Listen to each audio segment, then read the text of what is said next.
Meanwhile, the United States has officially launched its revamped H-1B visa program, marking a major reform in the Biden administration's final immigration policy updates.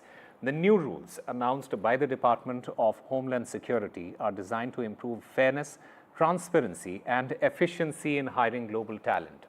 They also tackle rising concerns over fraud involving both employers and employees, aiming to create a more streamlined and secure process for skilled workers.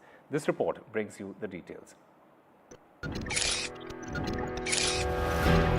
The United States has unveiled major changes to its H-1B visa program, marking a key reform in the Biden administration's final immigration policy.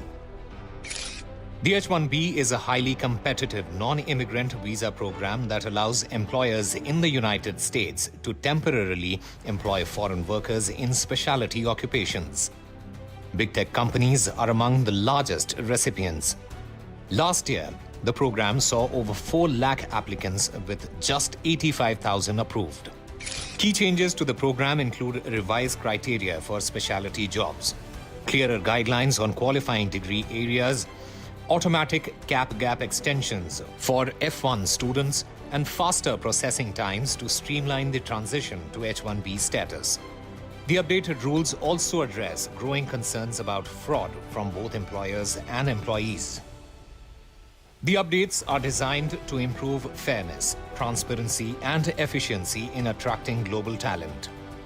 The goal is to help skilled workers stay in the United States while addressing current challenges in the visa system. Given that over 70% of H-1B holders are from India, these reforms are expected to have a significant impact. While some Republicans have called for stricter immigration policies, President-elect Donald Trump has recently shown support for high-skilled immigration, signaling potential alignment with these new rules. As these changes take effect, the future of high-skilled immigration in the United States looks set for a new chapter. With Samia Afsar, Bureau Report, NDTV.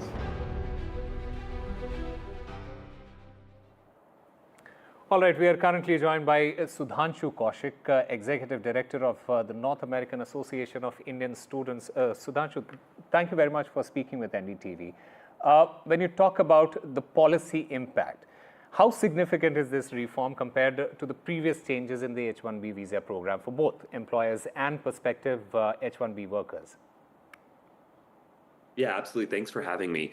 Look, it's a gradual process of change. I won't say that this is a substantial reform that the entire community has been asking for, but it's a step in the right direction.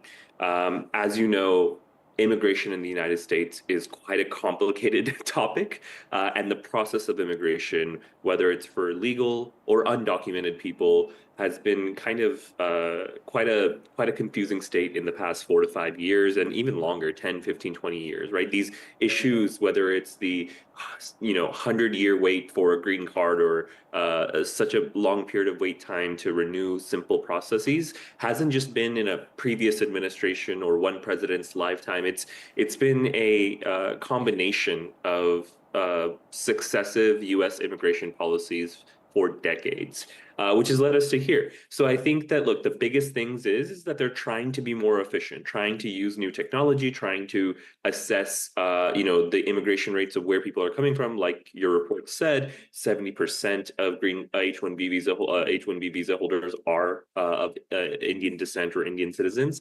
So I think what it is, it's a recalculation of trying to ensure that where the people are coming from, how to make their lives easier. I mean, I don't know about you, but I've heard countless stories, horror stories from COVID, before COVID, after COVID, that Indians have had to suffer just so that they would still stay in line for getting something as simple as their H-1B visa renewal. So I think overall, it's a step in the right direction. It's a step in the sake for transparency and efficiency, but there's so much more. I mean, Absolutely. This does not solve the issue by any means.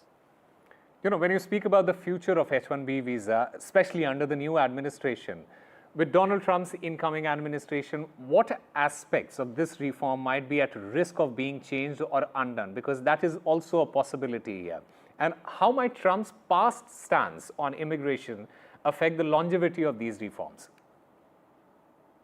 Yeah, look, I'm not in the business of fear mongering. I think there have been a lot of people that have been saying that, this is going to happen as soon as he's sworn in and this is going to happen. Look, they are immigration hawks. They ran on a platform to secure the border. Now, does that necessarily apply to H-1B? Um, Previously, I was on NDTV, and there was an instance where, look, there was racism taking over more than the quality and the merit of the debate over immigration. I completely agree. But saying that Donald Trump wants to either change or get rid of H-1B, I just don't think that exists. I mean, he's vocally been in support of qualified immigration. The issue is undocumented immigration that is also coming from India, by the way. In the past seven quarters, the highest number of undocumented immigration in the United States and the Canadian and Mexico border hasn't been Latin American, hasn't been South American, it's been Indians. That is an issue that I'm pretty sure they're going to tackle, and they should. But when it comes to legal migration of Indian students, of Indian young professionals that are coming qualified, I think that they're going to be supportive of it. And I think that there has been vocal support coming from the Trump administration and Trump himself. All right, what is going to be the impact on skilled workers, and how will these changes affect the career prospects of skilled foreign workers, especially Indians? We'll have to wait and watch. Sudhanshu Kaushik, thank you very much for speaking with NDTV.